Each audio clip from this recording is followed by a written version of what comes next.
What up, our little honeydews, and welcome back to Sippin' and Bitchin', where the drinks are icy and the book talk is spicy. We're on episode 9 still, part 6. We're your main bitches. I'm Sam. And I'm Steph. I only had one can where the label and the hole to drink out of aligned, where when I was drinking you could tell what it is. Today, Yes. I have another witch's brew, to no one's surprise. I just got back from vacation and I missed it, so I missed you. Oh, I miss you too. But you I'm had a back. blast, so.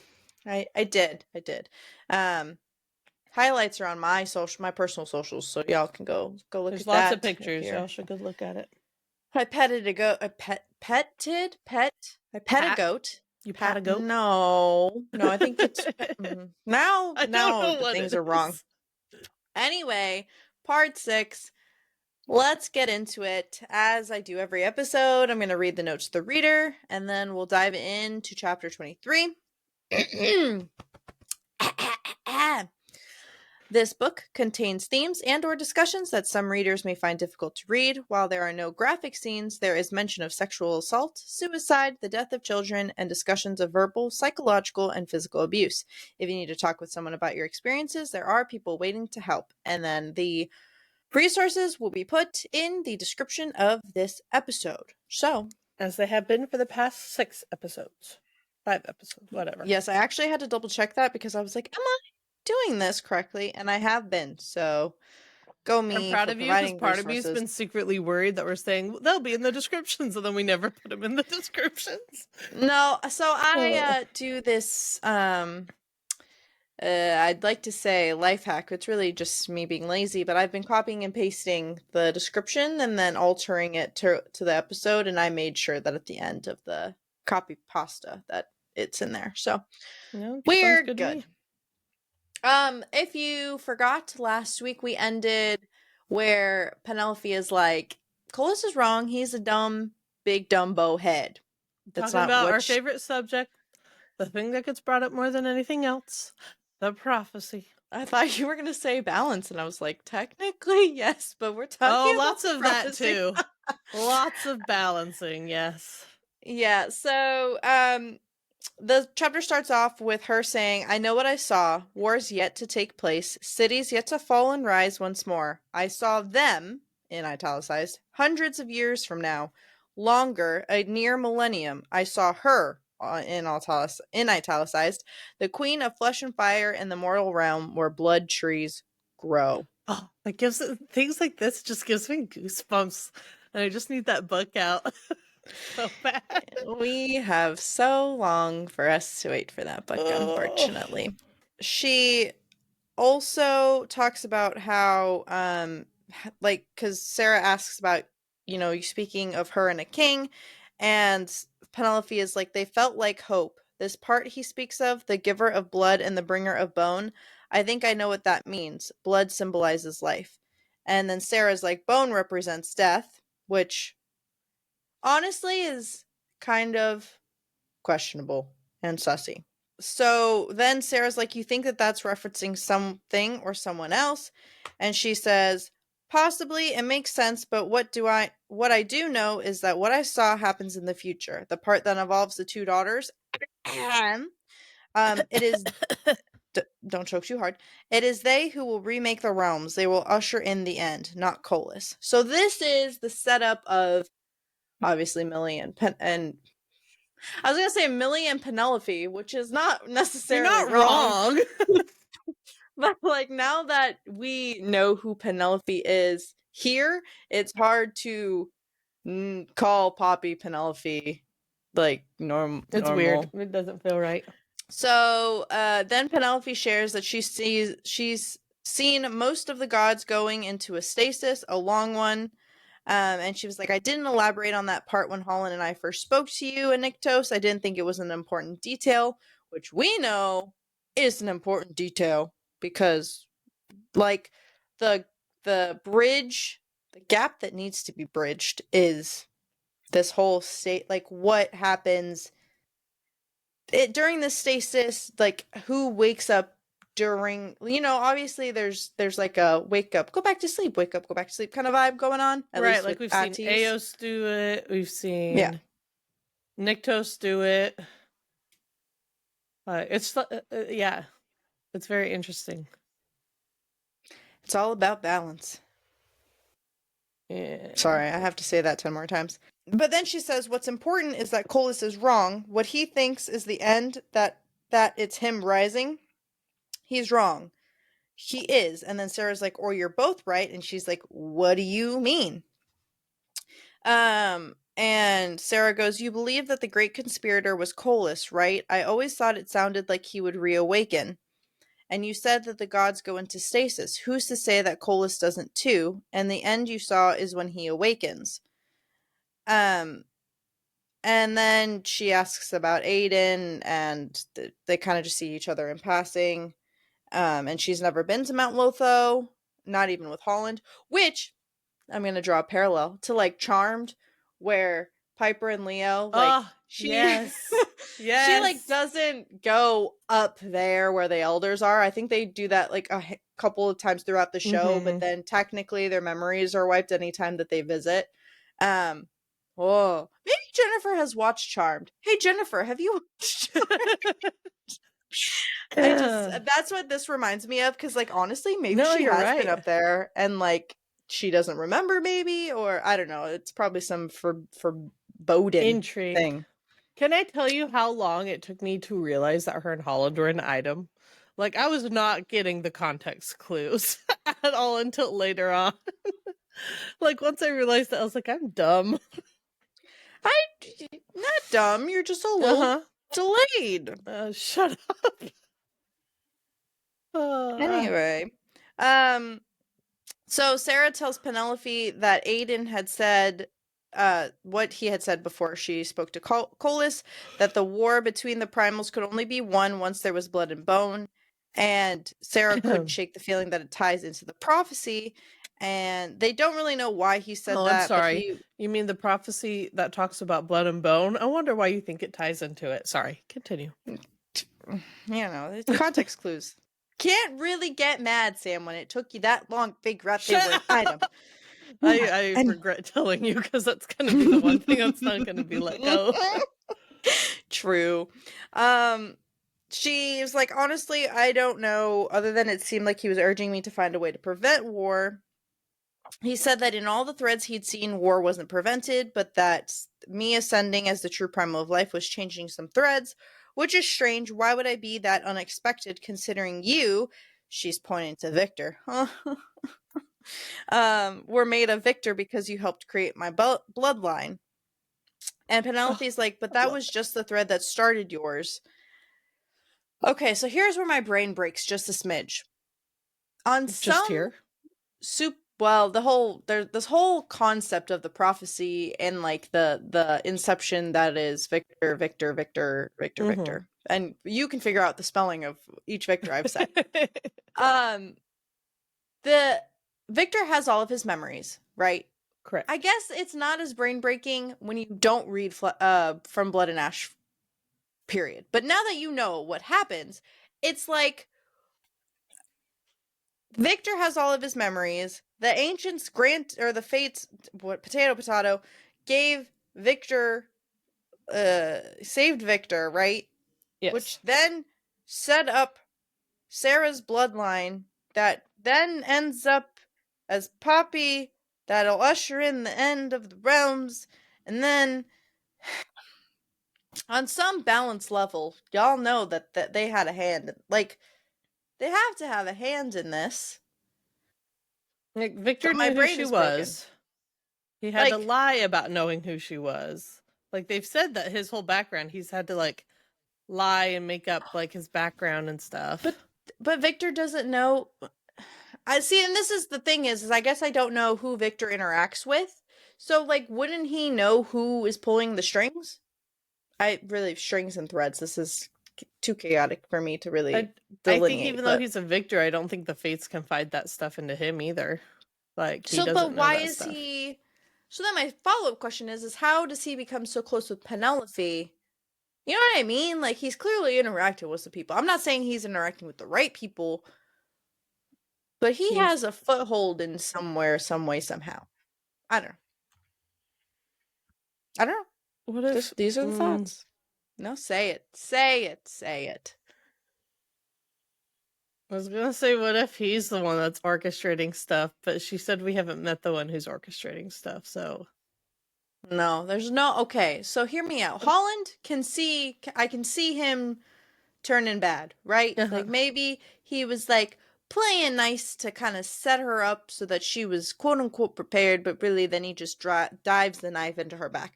There's no way Victor does a good deed. Well, I guess they get corrupt over time, but like, there's no way Victor does a good deed to get saved, helps Poppy become the badass that she is, That's true. to then just stab her Betray in the them. back. Yeah. Like, that part doesn't make sense. Holland with his other what's the word? Motive, whatever, alternate, whatever. I could see it. I just hope it's not accurate. Okay, now I have a new sad thought. What if because Victor can't die because he's like remade and stuff, but the fates can like kill them. So what if the fate that's orchestrating this, the one that's working with Colas, somehow kills Victor in this next book? Are we about? Oh, well, spoiler for the next book, so please skip about 30 seconds if you do not want to hear the spoiler. But the snippets that she shared on Facebook have Victor showing back up in some I form. know. That's why I'm saying, what if he dies again, but for real? Don't do this to us, Jennifer. Just don't do this. Okay, so we have a list: Delano, Victor, Tawny. You can't kill these people, okay? You can't. Okay, here's the thing: is you can't kill Tawny after you just make her into this questionable being that she now is. Like, that's just right. Doesn't make sense. Do you think she's gonna become a fate? I wonder what she's gonna become. I don't know what she's gonna become. My brain can't. I can't fathom that far ahead. Anyway, moving on. Going back to this prophecy situation. They then reference the part about the bearer of two crowns, and that Colas believes that he's referencing Sarah. But what about the great primal power rising? Like, he believes that is him, but it can't be. The phrasing giver of blood and the bringer of bone doesn't make sense. It would mean that he brings about or brings into creation the primal of blood and bone, not that he becomes that. Which, if we all know what happens, we're talking about our baddie babe, Poppy. So then, a good portion of these next chapters are really centered around Keela and the fact that they need to talk to her because she is old enough that she could have learned about the ancient dream and was clever enough to keep Colas from realizing it. And Sarah shares that Nyctos is currently asking Attis to assist with summoning the primals, but also that they already plan to visit Thaia. I'm going to say it like that, Thaia Plains, to speak with Keela about the ancients so that they can get the lowdown. And they know that their plan is risky about talking to the other primals, but it's something that they need to know who's going to be on their side and who's not. And I just want to share this little thing. They say, we know it will be risky, but it's important for us to know who will stand with us and who will rise against us. And Penelope is just like, we. You have no idea how long it has been since any of us has heard the primal of life use the word we when speaking of decisions being made. It's positively orgasmic. I love that so much. Lord arched a brow and gave her a sideways look.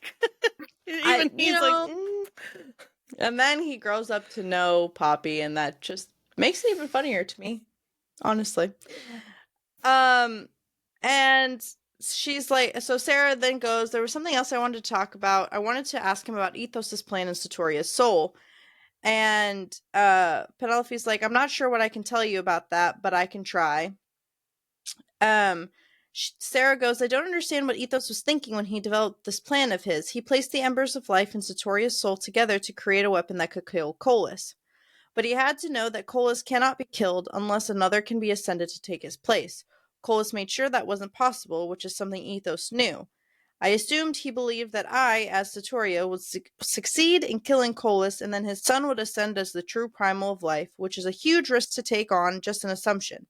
He would have had to believe that I would not only want to kill Colas, but would also be capable of doing so, and perhaps that is also why he went to Holland in the first place, hoping the Fates would get involved somehow and prepare me. But that doesn't address the fact that with Colas' death, his essence would return to the realms. It would cause untold destruction and upset the balance, and I know what happens when the balance is so greatly uneven.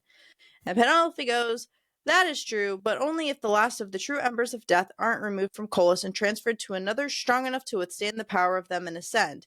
That is not the same as a natural ascension, but it should work since the Array are the ones who obtained the Star Diamond for a situation such as this. And Sarah's like, I hadn't even considered that. If no gods can rise to take the embers, transferring them is sort of a loophole, but it's still a huge risk, one that leaves room for no error.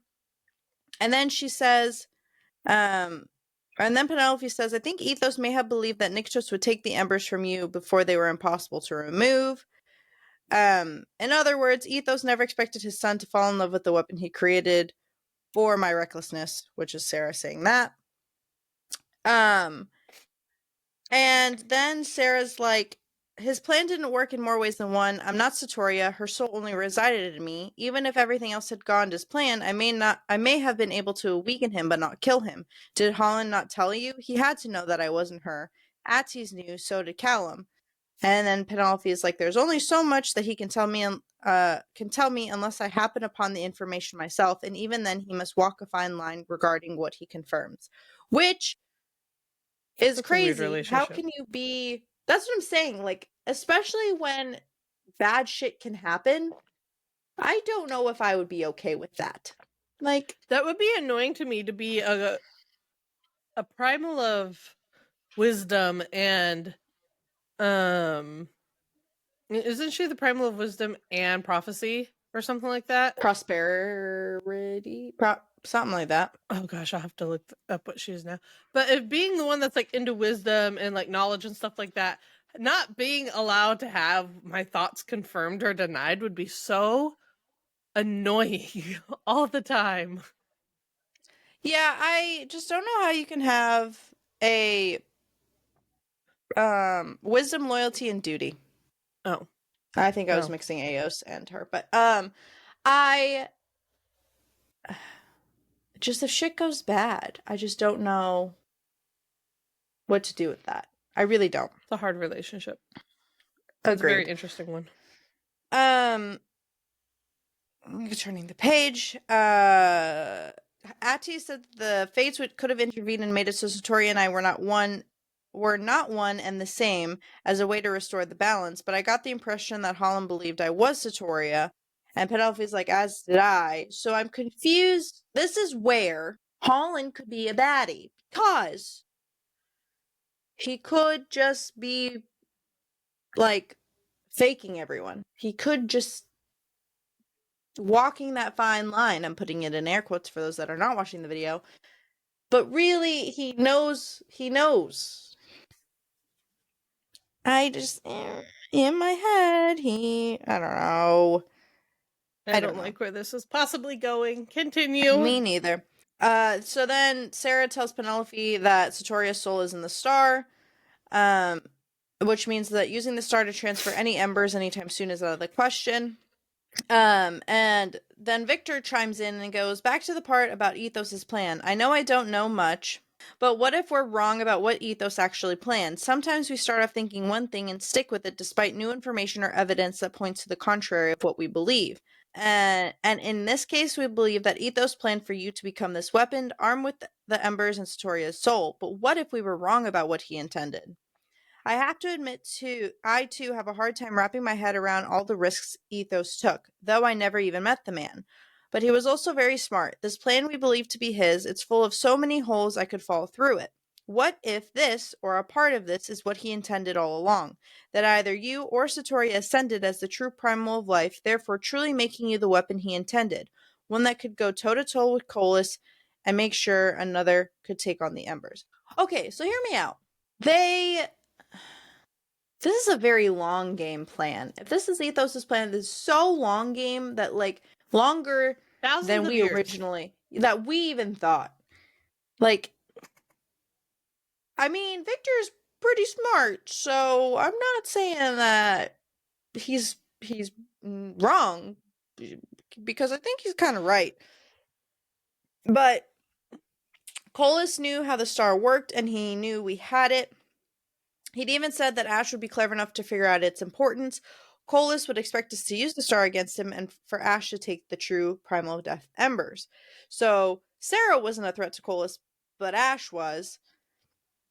And Sarah's like, I need to go, with this whole realization that she has. Reaver followed Sarah, and she's like, it's probably nothing, but I have this feeling that, and I need to see Nyktos. So then she shadow steps to that Woohoo! I can never pronounce Vathi. We're gonna go with that, sure. And she tells Reaver to stay, Cars to stay. And she tells Reaver, you'll keep Jada safe while I'm gone, and he mind melds and says always. And it's so funny because, like, the end of the chapter is literally her willing herself to Ash's side, and that's kind of badass on her part. I think what's really cute is Reaver saying, I may be small, but I am brave. I want him to say that as he's older now. Like, I think that would be the most full circle. Oh, wait, no, what if Jadis says it? What if we get reunited with Jadis? And then she comes back and she goes, what got me through was knowing that I may be small, but I am brave. Like a full circle Reaver Jadis moment. Be Shut up. It doesn't, she could be small, like, in the moment. Small stature. Whatever, dude. I'm just saying. Anyway, chapter 24. Our badass shadow stepped. Yes. And strands of gold and silver spilled out of her, forcing Rahar back as the tendrils of ether whipped against the air, ripping open a blinding tear, and she walked through it without a second thought. And Lila gasps and says, Fates! And Ash is just like, what are you doing? And she's like, is everything all right? And he says, of course. And Atis is like, that's debatable. And she's like, what do you mean? And Ash is like, wait, you shadow stepped here by yourself? And it says, the way he said it, like I was a child not old enough to ride a horse by myself, stroked my already frayed nerves, and not in a good way. 3 things, she says. Number 1, I obviously shadow stepped here. Number 2, I'm also clearly capable of doing so by myself. And number 3 is, I'm not a child. And Ash goes, trust me, Leisa, I know you are not a child. And he says it in his, sexy Ash way that he says things. And she was like, I came here because I was worried about you. And Atis is being Atis, which cracks me the frick up. Because he's bowing to her, and she's like, that is not necessary. And Ash is like, that's completely necessary. And Atis is like, I agree with Nyktos. I'm honored to do so. It has been far too long since I've had the pleasure upon paying such respect. And then she learns that Ash punched Atis, a couple times. Multiple times. Just a couple. Actually, it was a few, but that's besides the point. And Nectus being on Ash's side also cracks me up. You see a really good, Sarah's like, you couldn't have stopped him, and Nectus is like, I could have, but he had it coming, kind of thing. And so, just there. And then Sarah has a moment with Atis, and she's like essentially thanking him for helping her in Delos, and he says there's no need, and she says there is. If you hadn't taken the risk and told me I wasn't Satoria, I would have seriously tried to kill Colas, and it wouldn't have worked. He would have known the truth, and I would either be dead or worse. And Ash is like, she speaks the truth. And she's shocked because Ash thanked Atis already. And Ash is like, I told you, we worked things out. And I just think the nonchalantness of this whole interaction. I know. They're just calmly talking like, oh yeah, I beat him up. And Atis is like, it's okay. You made him the king, so he got to. And I agree with that decision. Like, they're so calm and chill, and I just love Addie's and Nyctos's relationship because Me it's too. so brother-like, I feel like. That is so. You know what? It's giving Cass and Emil. Mm-hmm. It's giving Cass and Emil. That's what it's giving. Just Yep. food for thought. So yeah, so the whole point of Sarah shadow stepping or whatever, she finally has like an instinctive feeling situation. There was death in the air, and Attis and Nectus are just like, if you're feeling something, I'm not, and Nectus is also like, neither am I, but I do smell something. And a dog trotted out from the trotted, not trouted. We're not talking about fish. A dog trotted out from the forest, its fur shining a deep reddish brown in the sunlight. If dogs could grow to be the size somewhere between a Kiyu wolf and a Dakai, that was, and if they looked like they had been bred with a bear, ew. Anyway, dogs of war. I love your ew. Sorry, yeah, you know, Kinnikos sounds right. Dogs of war. And then so Attius tries to like put him down because they're essentially he can order them around, I guess. But Kin is the one who sent them, and essentially no one wants to face a pack of war dogs on the hunt, and it turns out that they are tracking Ash, which Sarah comes to this, conclusion after Nectus is like spitting fire from his mouth and trying to protect them and shit like that. And Sarah has this realization, the primal of no court, she's like murmuring to herself, and she's like, I didn't overreact, they're hunting you. And Nectus like looks at Sarah and he's like, fuck. Like, I guess they're all, out here realizing the same shit at the same time. Um, and they like survive this whole battle, and Lila's like, fucking Colas. And Attis is like, I don't think that was him, and trust me, I'm not giving him a pass, but he's never demanded that we use the Kinnikos to do his bidding. But it's more likely that my brother was trying to earn Colas's praise, which makes us hate Kin even more, to no one's shock. And Lila's like, you said you had a feeling that drove you here. Was it like the Vendentia? And then Ash is just like, I need to speak with my wife, cutting her off. And yeah, then they have cute little sexy time. Period. And then we go into chapter 25, which I love that your notes literally just start out more kissing. Oh, yes. That is true. That's what it is.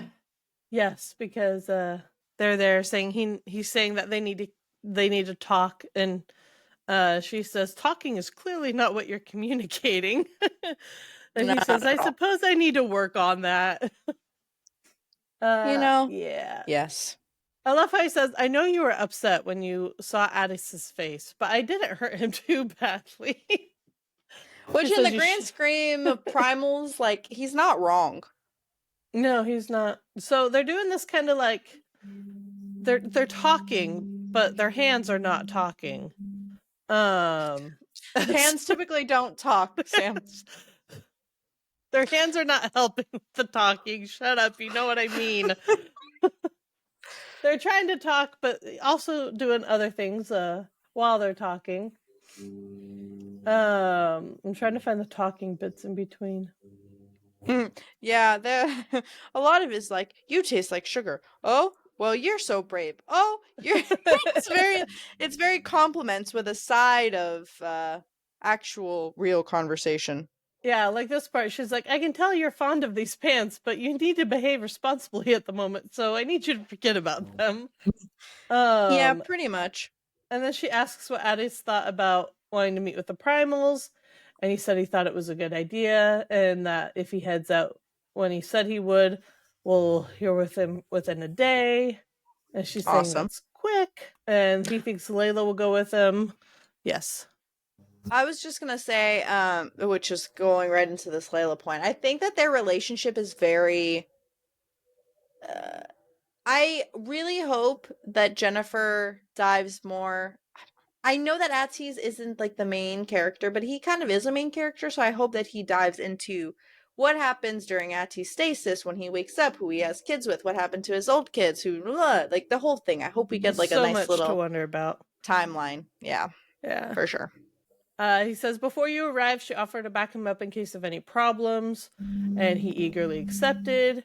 And she's like, Theon won't be pleased to hear that. And he said, I wasn't pleased, but my queen informed me that I was only to ensure that Addie's behaved if Layla wanted that. And it seemed to me that she had no interest in my intervention. Yeah, pretty much. And just like us, she says, I have so many questions about those two.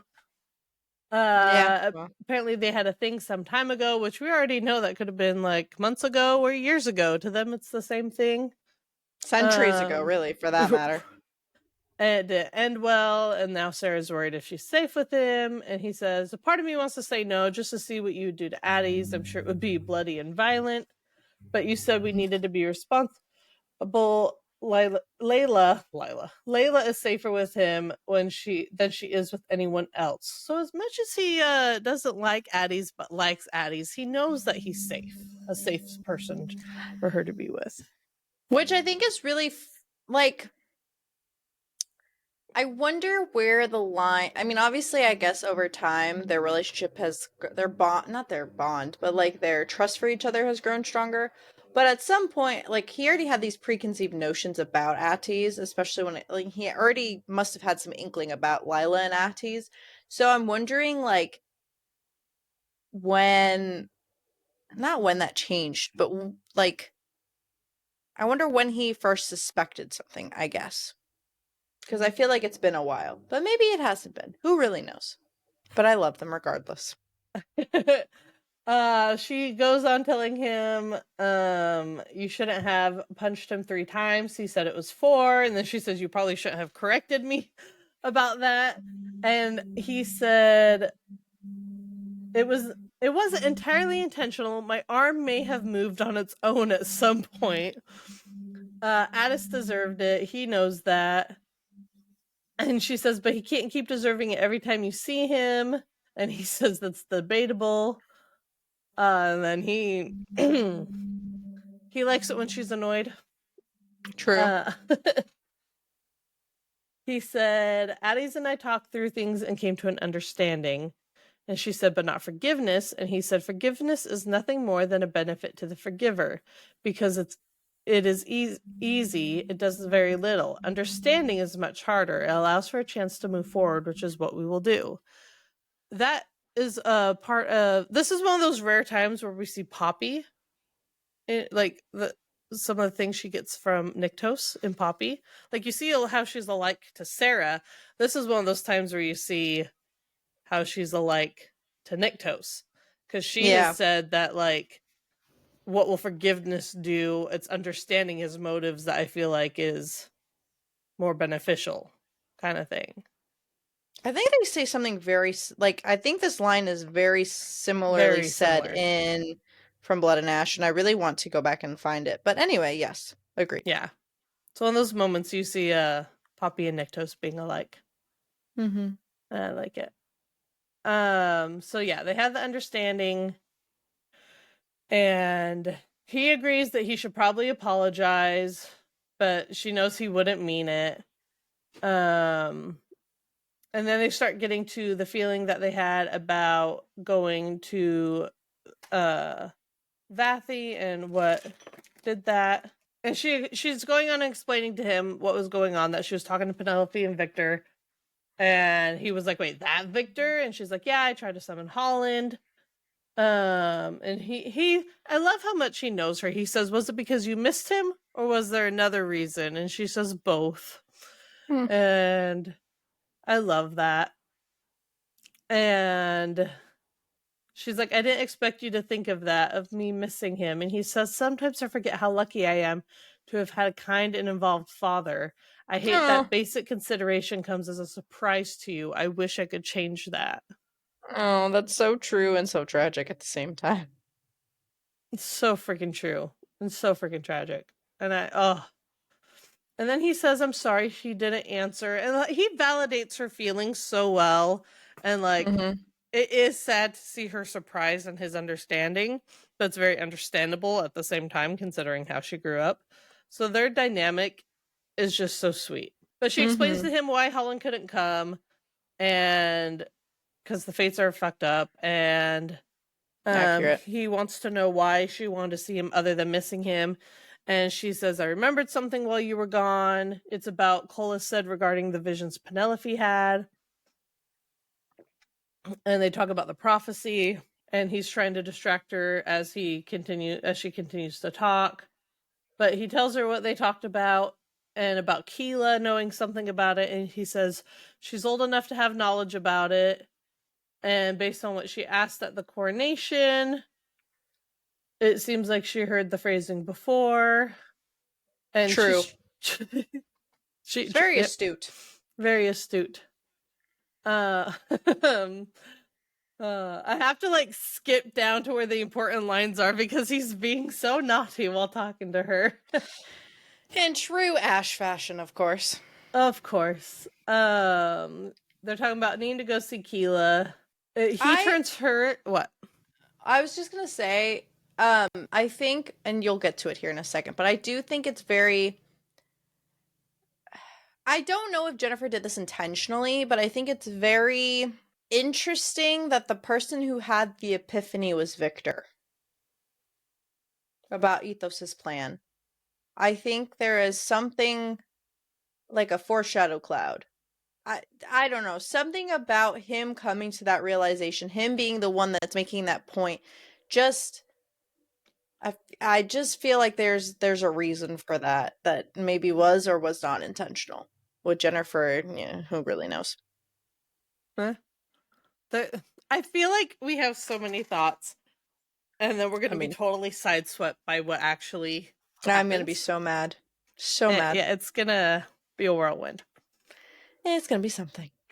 But Sarah tells him he's being distracting, and he turns her line on him, saying, your failure to maintain focus is not a reflection upon my actions. Well. Um, she wanted to tell him something else, and it was about his father. Basically, she's trying to talk to him about what they talked about his plans, and about what Victor thought about Ethos wanting him to become the true primal of death, and that would be possible using the star, but that's the part that didn't go as planned, because she's not Satoria, and the star's already in use. Mm-hmm. Um, and she asks how that makes him feel, the possibility that he might not have intended for him to be the primal of life like they had thought, and he's like, I feel nothing. And he wonders if she thought she'd be disappointed, and she's like, maybe you should be. Or no, it should. She was trying to say it should be you, and he said you're no longer allowed to say that. And I mean that respectfully as possible. It never mattered to me if it was my birthright. What did was stopping Colas, and that was all that mattered to me. And she said, mattered as in past tense. And he said, yes, in past tense, because you are the true primal of life. And stopping Colas is no longer all that matters to me. You do. Hmm. And he's like, I You do always mean do. that, right? He said, everything else is now a byproduct of that. Not a single part of me gives a fuck if what's wrong, if that's wrong. Besides, it sounds to me like we need to transfer his embers to me, with the exception of those embers being death instead of life. That's what I planned. Yeah, it's complicated since the star is in use, but it was complicated before. Oh no. I just had an epiphany, but I'll wait till you're done. We need to entomb Colas until Satoria is reborn, and then we'll take the embers. And she said, so that's the plan. It was, she's like, it's the most sensible one, but releasing Satoria's soul to be reborn meant she wouldn't have control over her future, just like before, just like me. And she says, then you'll be the true primal of death and I the true primal of life. And she said, yes. Go Okay, ahead, tell your thing. here's my epiphany. Oh What if no. the love that is the weapon to kill Colas is the love? Hear me out. Follow my train of thought. Is the love that Nyctos has for Sarah, and he has to kill Colas. Like he has to. He's the one who can kill Colas by loving Sarah so much that he can end the realms. Because they've said it numerous times that he would end the realms if something ever happened to Sarah. Well, spoiler if you're not reading Jennifer's teasers on Facebook that she puts Skip up? like 40 seconds. What if it's Cass because of that teaser that just came out about how he would destroy the realms too? What if it's the Wombo Combo Bros for life? I'd be all for that. That'd be badass, man. But the only reason why I say that is because Colas is related to Nyctos in some way. So in my brain, it's like a familial whatever has to kill whatever, which is not necessarily the case, but I think love for the women. I agree with you, and yes, he's related to Colas, but Satoria, Poppy and Satoria, same person. Satoria is Colas's obsession. Cass is her heartmate, though. That's her true love. Like, he can't beat that. So his love for Satoria could kill Colas because they're heartmates. Even though, it could be either. We have so many theories and so little answers. And Jennifer, you're not helping us with these teasers. You're driving us nuts. But you can keep bringing on the ones with Emil. We love those. Yes, correct. Sorry, continue. That was my thought. He's glad they figured that out, but he does understand what led her to Vathy. And she says, you're a primal of no court. You know what that means. You've always known what that means. Colas knows we have the star, and he also knows what can be done with it. And he's trying to say it doesn't matter, and she's saying, yes, it does. Colas is clever enough to expect us to use the star the same way he did, and he has to know that you can take the true embers of death. That makes you a target. You can be killed without the huge impact on the mortal realm, and I know you realize that. Why didn't you tell me? And he's like, why make you worry over nothing? And she said, nothing? Confidence is sexy, Ash, but not when it becomes idiotic. You're a target. That's when I get the feeling that something bad was about to happen, and I was right. What just happened with the dogs of war is evidence of that. If not Colas, then another primal will come for you. And he said, I've always been a target. She's trying to say it's different. And he says, you're right. It's different. Because of you, because of us. Do you really think I would allow anyone to take me out when I have you to fight and survive for? That I would allow anything or anyone to steal our future? That's never going to happen, Sarah. Never. I am a primal of death. You are the fucking true primal of life. No two beings in any realm are safer than we are. Because I also know that you won't allow that to happen. Or am I wrong?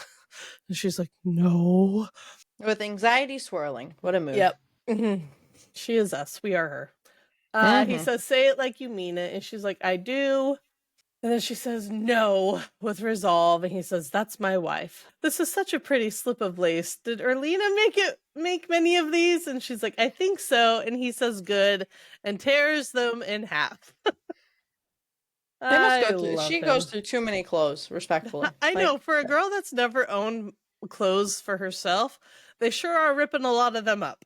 Correct. Okay, I'm gonna move on because he is now full on distracting her, and there is no more talking going on.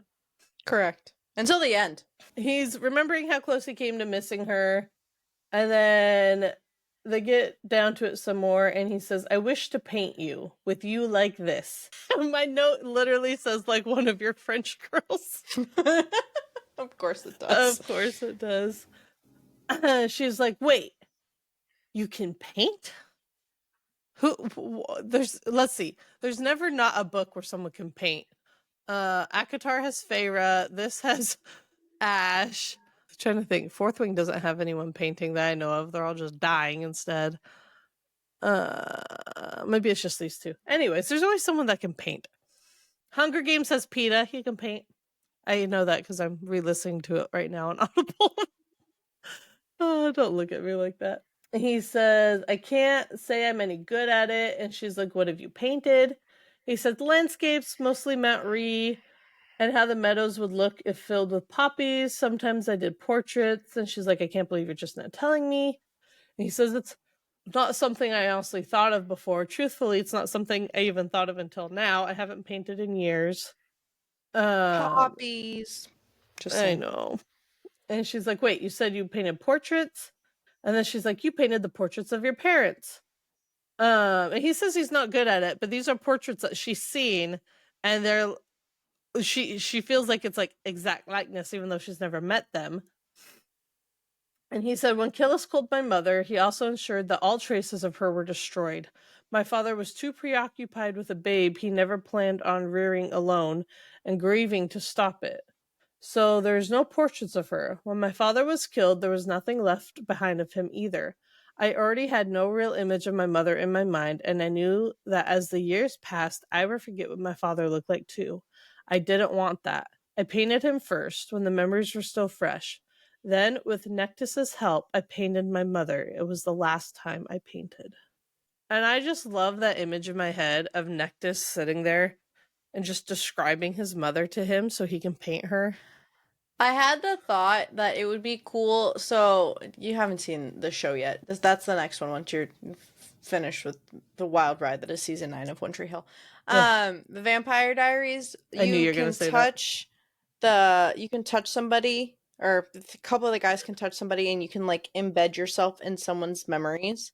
So it would be cool if Nyctos could like touch Nectus and like visually see his mom. That would be cool. Anyway. Oh, that would be so sweet. That was my thought. This is a wild ride in which we pinpoint different aspects of different shows that we've seen that relate to this book. I was comparing. So I'm watching One Tree Hill for the first time because it's Stephanie's favorite, and so I was like, I gotta watch it. I was starting to compare characters from One Tree Hill to characters from Blood and Ash and Flesh and Fire, and I decided that I haven't finished it, so this might change. But I was like, oh my gosh, Alistair is Dan, because he's like pretending to be a good father, and really he's a fuckface. Like, but I haven't finished it, so maybe Dan redeems himself. I don't know. I hate him, but I don't know. I don't know if Anyways. I would be as harsh as to say he's Alistair, but we'll see. We'll see. We'll have to. Oh my gosh, that will be a great TikTok crossover. From Blood and Ash characters / Flesh and Fire characters as One Tree Hill. Anyway, that's a social media post for another time. Together. And so yeah, the last time he painted was when he painted his mother, and she's like, "It's beautiful and tragic. I wish I had better, more eloquent words." And he said, "Your words are always good enough." And she's like, "You can paint, Ash." And she's like, "Seriously, your mother looks real." And he says that's because she was real. And she's like, "I know that's not what I meant. I never would have guessed that someone who hadn't seen her, who only had the memories of another to go from, was the one who had painted her. That takes real skill. You're not just good, you're really, really good." And she's like, "I'm not just saying that because I can't draw a straight line." And I can't draw a circle perfectly. she's like, so "I can't. If you don't believe me, ask Ezra the next time we see her." She's witnessed my poor attempts at doodling. I'm bad, like really, really bad. Shut up. I forgot for a whole 2 seconds until you made that noise. So thanks for that. You're welcome. I'm glad we can be reminded of that together. And he says he wants to see how bad she is at drawing, and then she says she wants to see them. And he says, "I would be glad, but not right now." And she says, "Why not?" And he says, "Besides the fact you remain without pants, you need to feed." And so we go into chapter 26. This becomes a very challenging chapter for her with some of the things that she's facing, because she gets excited about the prospect of feeding from him, but then she remembers Vessie's feeding from him, the image of that, and how she used him that way in the feeding from him. And she hesitates because she doesn't want him to ever associate her with the bitch who used him. And so I think she's also thinking about her being scared to let him feed from her. And so it's kind of like, I don't want to put onto him what I feel when it has to come to that. And so she's trying to be like, "Oh, I'm fine, everything's good." And I'm he's fine. being like, What another wild. "Yeah, nothing. I'm fine." It was not, yeah, there's so many. But he's going through all the reasons why she needs to feed, like all that she's been through. And he says, if you don't, you'll feel exhausted as you did in your culling. I don't want you to risk that. And he's like, why are you hesitating? And she's like, it's just, he says, it's different. It's not natural. It will be all this stuff. And Ash is just kind of watching her. And he says, I enjoyed when you fed from me before thoroughly. And he's like, and when you were at my vein, it was only you I thought of. I knew it was your fangs piercing my skin, your mouth that moved against my throat. I knew it was you I willingly gave my blood to, not her. So even though she's like hesitating and not saying anything, he knows what she's thinking of. Because he, knows her better than she knows herself. Yes. And she's feeling guilty, and she's like, I didn't want to make you think of that. I didn't want to make you feel like I was using you. And he said, I would never think that. He's like, because now I can make sure when you feed from me, I'm not thinking of her.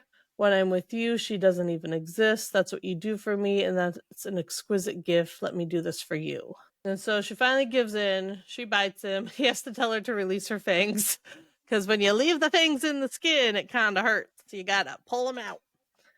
And so she feeds from him.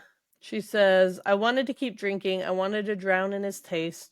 I felt my release barreling down on me, but I knew where that could lead, even for a primal, especially a newly risen primal, bloodthirst. So she stopped herself from drinking from him because she didn't want to go down that road, tells him she got enough. And she thanks him, and he says, I feel like I should be thanking you. And she's like, I want you to want me. Sorry. I Don't know where that came from. You to need me. Don't know where that came from, but don't mind me. He says, I want you to make me a promise that you won't run off and search every inch of the place for my paintings the first moment you get. Heaven knows that's what we would do.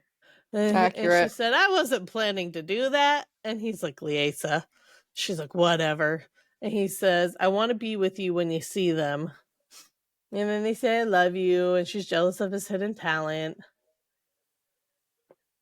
And then she asks, do you need a feed?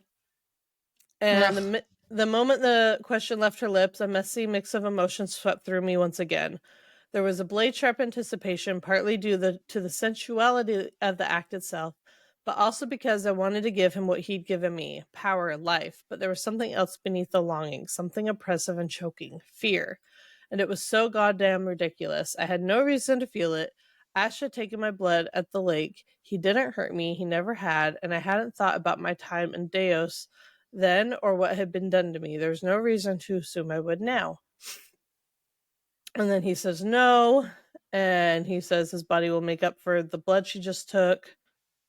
She was projecting, that's why. Sorry, I just had that. Had that brain blast.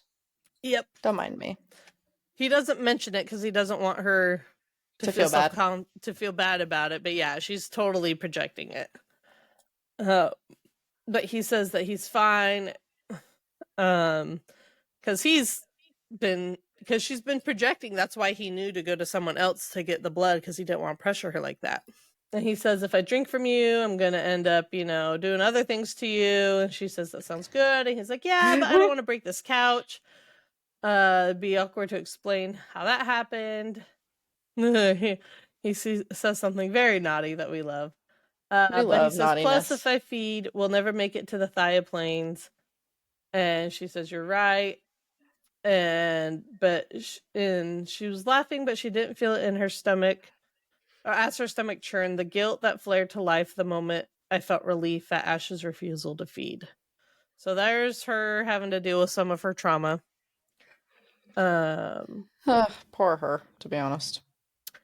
But before they were gonna have they were planning to leave for the Thioplanes after sharing a quick meal, but that didn't happen because Addie showed up. We love that tease. Sorry. But they know that must not be good because he was supposed to leave to go talk to the other primals. I'm so excited. We're about to be introduced to a character that I know is about to be the MVP moving forward. He has to show up in the next book. He has to. Correct. But Rain and Cyan come and find him and say he's in the throne room. and that he's not alone, that Theron is with him. And Ash is like, what the fuck? And Cyan's like, that was my response. And she asks who Theron is, and he says, a walking nightmare in both the literal and physical sense. He's a soul eater. I'm not going to try and say what that word is. Onaru? Is that how you say it, Onaru? Yeah, sure. Okay, tell me why. For some reason, I see that word, and I want to say ennui. That's I don't know why. Not quite the correct vibe, but okay. That's why I don't want to say it, because that's what I think, and I'm like, oh, now I have like Inside Out 2 in my head. Anyway. Anyways, Theron has a lot of sway over the remaining Onaru, even though they tend to stay out of court politics, which is normally a good thing, but I also beg the question, why is he here with Addis? Man, I keep changing how I say his name. Correct, but that's okay. And she asks if it can be trusted, and he said, trusted in the general sense? Absolutely fucking not. But when it comes to Colas, Theron's never been a loyalist. And that's good, at least. Yeah, so they go into the throne room, and she sees him. He has dark hair as dark as Shadowstone around us, lay against his chin, shielding his face. He stood to the left of the center aisle between the rows of benches and was almost as tall as Ash, which is really freaking tall. What held my attention was the sword strapped to his back, the dagger sheathed to his upper arms, and the hilt of another blade I saw tucked in the shaft of his boot. Okay. Sorry. So this cracks me up because it makes me think of the first From Blood and Ash when Poppy's in the Red Pearl in the first chapter, and she's like, "They're the guards and people here are armed to the teeth, and so am I." And she literally has one dagger. She says she's armed to the teeth and she has one dagger. Then we read this, and I'm like, this is more armed to the teeth.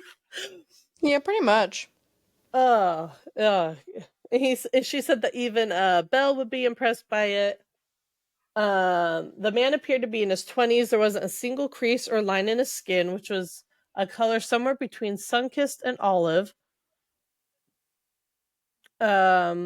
His features looked like they'd been carved from some stone by a master sculptor. Every feature was perfectly symmetrical. The angular cheekbones and jaw, the blade-straight nose, the dark arched brows, matching his sculpted lips and framing the most beautiful eyes I'd ever seen. They tapered upward at the outer corners. Hey, he's Asian like you. And tipped down toward the bridge of his nose. At the inner, the irises of a shade of bluish purple, so deep and dark it bordered on amethyst. Oh, I love that. And he looked like he'd come very close to losing both eyes. Two eerily straight lines had been gouged into his skin, starting at the center of his forehead and slicing through his eyebrow just before the arc, then running down his cheeks to end at the corners of his lips. And then I love that too. We also love an Asian, so that's it. We do love an Asian. And she said, I could feel it happening. What I'd done when I looked into Victor's eyes, I was trying, albeit failing, not to do it whenever I pleased. My senses stretched out to the back of my mind. I knew I shouldn't be doing what I was. It was a huge invasion of privacy, but my curiosity got the better of me. Focusing on him, I tried to read him as I had the Victor, and I saw and felt nothing, absolutely nothing. But I had the distinct impression that if I pushed, I could discover what I wanted to know. One side of those almost two perfect lips curved up, creating a dimple that partly disappeared into a scar. I suddenly had the distinct impression that the stranger would like to see me try. There was a challenge in his blue-purple eyes, and he wore a grin bordering on a smirk. And then he bows to her and calls her Mie Liesa. And Addis is talking about how it's been so long since he's seen sunlight reflect off the thrones, and it's been so long that he can't even remember it. And Ash says it's been over 2 decades since the sun rose here. So I love how they're still getting used to how everything looks and feels with life returned to the Shadowlands. And then he finally addresses Theron, and he bows and says and calls him Asher. Interesting, in my opinion. Yeah. But they ask Addis, I'm wondering why you're back so... Oh no, Addis says, I'm sure you're wondering why I'm back so soon. and why I brought a friend with me, and they want to know where Layla is. And she says that she went to go take her anger out on some poor unknowing soldier, apparently spending even a short amount of time with me and cites such a need. Theron says that when he figured out what Addis and Layla were up to, he invited himself along. And he says, besides wanting to see the queen in person, I have to admit, one look and I can safely say that serving you will be far more pleasing. And Ash says, careful. He says, I'm always careful. And he says, but you're also an opportunist, one that does things that it benefits him. And he says, that hasn't changed. Removing Colas from the throne does benefit me. And that he's going to be staying in Lethe if he's allowed to. Ash tells him he's more than welcome here, but if he tries any of his shit, then Ash will do worse to him than Colas could even imagine. And now Sarah's pretty sure he got those scars from Colas. And Theron says, I don't have a death wish. I'm the least of your concerns. Refreshments are brought up. Rain is being a good host and going to get those. And he wants to know how he figured what was going out. He said, many of the courts are abuzz the news of your ascension. Lots of talk about what it means, what will happen, so on. Then Addis showed up in Lotho with a goddess linked to the Asher. And since I can't remember a time he visited Lotho, it wasn't hard to put two and two together. If this is one clever, that is if one is clever and pays attention. And Ash says, or snoops in others' dreams. Then he's kind of saying, I can't imagine why Addis would bother with Empress. He's so far up the king's ass, it would take the fates to remove him. And then Theron talks to Ash and calls him Mia Liesar, which is my king, which we love the sound of. We love him being respected, honestly. Yeah, it's something. Not as smooth as Liesa, but we'll go with it, I guess. But Addis says that I had just shot a step to Lotho when I ran into this fucker, and then Layla mentioned something you failed to tell me about. And he said, what is that? And he says that you forgot to tell me that a deal was offered. And they're like, well, we didn't think it was important. And because they were distracted punching each other, honestly. And they tell him about the deal and what was offered. Yeah, so they tell him about the deal, what was offered. They're talking about what they're wanting to do. Sarah's saying that this wouldn't be what any of us wants, but I had to offer something. And if he does accept it, I will honor my hatred of him, and my need for vengeance cannot be greater than the lives of countless others. None of our anger can be greater than peace. And he tells her she sounded like ethos just then, and said when the ancients created the primals, they did so to protect the collective, all living beings from themselves. That was our role. We are to be protectors, guardians of gods, and all of that is in between. And we were for a time. I do not believe all the emotions have changed us. I believe it was hatred, jealousy, and apathy. Vengeance and retribution. That started with Colas. But then he says, did either of you accept or reject the deal? And they're like, no. And he says, that's what I'm afraid of. We've now entered an... I want to say irony. I was thinking irony. Irony. And Ash says, fuck. He's like, but you did... no, Rain's like, how can we have done that when we haven't entered a truce, so how can we? He says, you did when neither of you rejected or accepted the deal. I assume the fate whoever saw the meeting didn't remind you of that irony.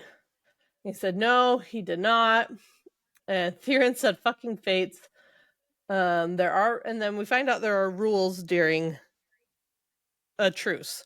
For example, neither party is allowed to attempt to sway the other primals, and their courts to raise arms against the other, which means Colas didn't order Kin to use his dogs of war.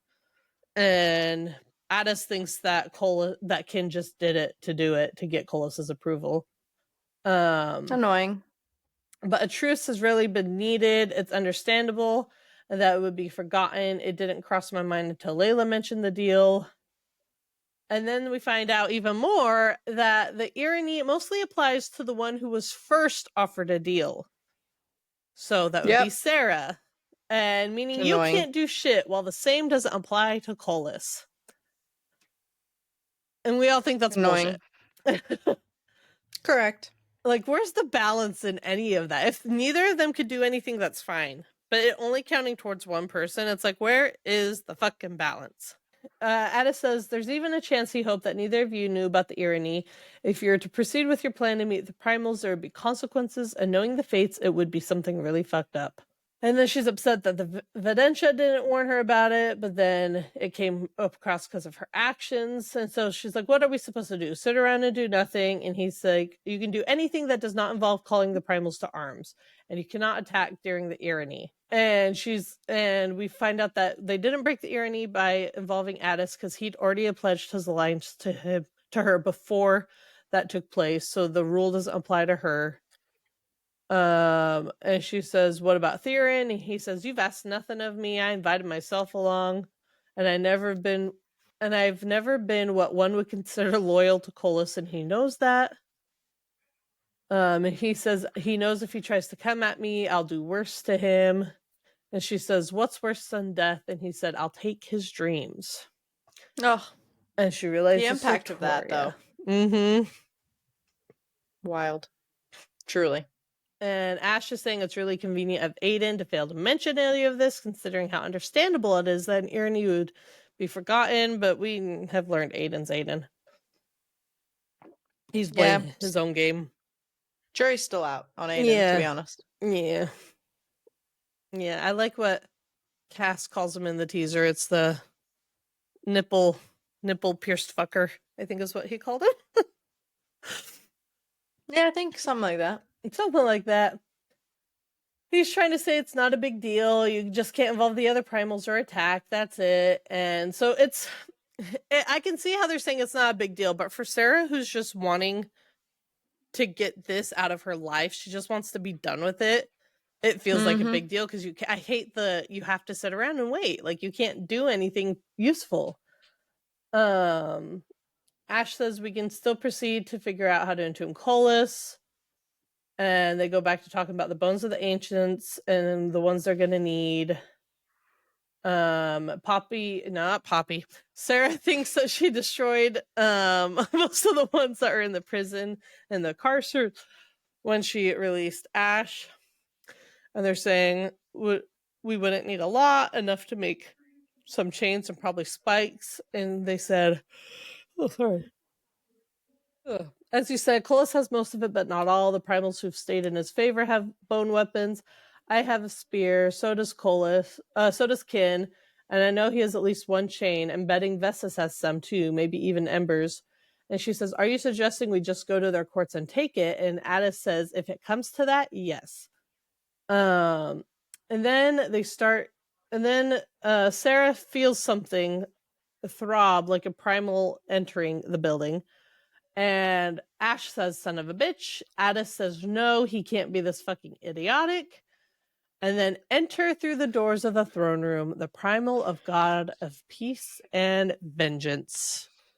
You know what really cracks me up is he really just leans into the vengeance part, not the peace part. Well, I think that's the whole thing, is that he's supposed to be balanced. He used to lean in more into the peace part, just like corrupt. Yeah. And then when Colas took over, he got really corrupt. So yeah, well, it is what it is. We're gonna end chapter 6, part 6 here, and then we get to see this interaction with beautiful Kin tomorrow, maybe, or the next time.